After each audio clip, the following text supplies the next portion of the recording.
অন্যান্য দলের অপপ্রচারে কি জামায়াতে ইসলামীর জন্য প্রচার? জনমনে বাড়ছে কৌতূহল। ভুল তথ্যের ভিত্তিতে অপপ্রচারে কি দলটির প্রতি আস্থা বাড়াচ্ছে? বাংলাদেশের রাজনৈতিক অঙ্গনে প্রায়শই বিভিন্ন দলের মধ্যে পারস্পরিক দোষারোপ ও অপপ্রচারের বিষয়টি লক্ষ্য করা যায়। তবে সম্প্রতি বাংলাদেশ জামায়াতে ইসলামীকে লক্ষ্য করে কিছু প্রতিপক্ষ রাজনৈতিক দলের চালানো অপপ্রচার এবং বদনামের কৌশল উল্টো ফল দিচ্ছে বলে জনমনে আলোচনা সৃষ্টি হয়েছে।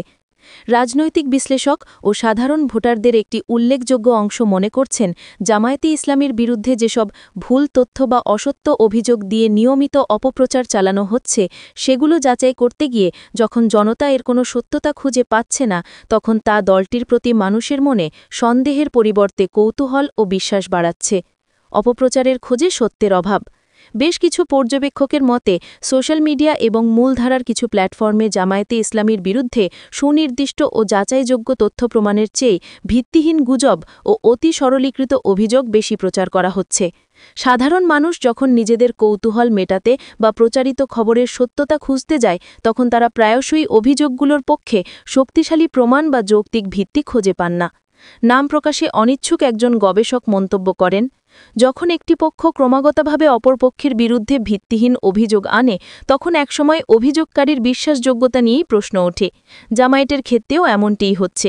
মানুষ দেখছে যে এত আক্রমণের পরেও যখন কোনো কিছু প্রমাণিত হচ্ছে না, তখন তারা ভাবতে শুরু করছে, আসলে কি ঘটনাটা এমন? এই শূন্যতা থেকেই উল্টো দলটির প্রতি এক ধরনের সহানুভূতি বা আগ্রহ জন্ম নিচ্ছে। প্রচারের নতুন কৌশল, নেতিবাচক মনোযোগ। রাজনৈতিক বিজ্ঞানে নেতিবাচক বা সমালোচনামূলক প্রচারণাকে একটি কৌশল হিসেবে দেখা হলেও এটি যখন ভুল তথ্যের ওপর প্রতিষ্ঠিত হয়, তখন তা বুমারিং হওয়ার ঝুঁকি থাকে। বর্তমান প্রেক্ষাপটে প্রতিপক্ষ দলগুলোর এই অপপ্রচারগুলো জামায়াতে ইসলামীর নাম, আদর্শ ও কর্মসূচিকে অবিরামভাবে জন আলোচনার কেন্দ্রে নিয়ে আসছে। নামের পরিচিতি। ক্রমাগত আক্রমণের কারণে যারা আগে জামায়াত সম্পর্কে জানতেন না, তারাও এখন জানতে আগ্রহী হচ্ছেন। আস্থা বৃদ্ধি।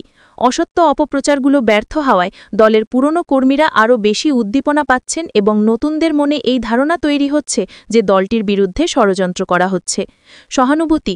কিছু ক্ষেত্রে এই অপপ্রচার রাজনৈতিকভাবে দুর্বল অবস্থানে থাকা একটি দলের প্রতি সাধারণ মানুষের মধ্যে এক ধরনের সহানুভূতি সৃষ্টি করছে।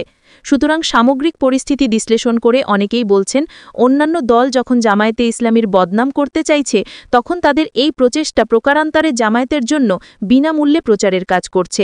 অপপ্রচারের মাধ্যমে যে নেতিবাচক মনোযোগ সৃষ্টি হচ্ছে, তা শেষ পর্যন্ত দলটির পরিচিতি বাগাতে এবং ভুল তথ্যের অনুপস্থিতির কারণে মানুষের মনে বিশ্বাস তৈরি করতে সাহায্য করছে।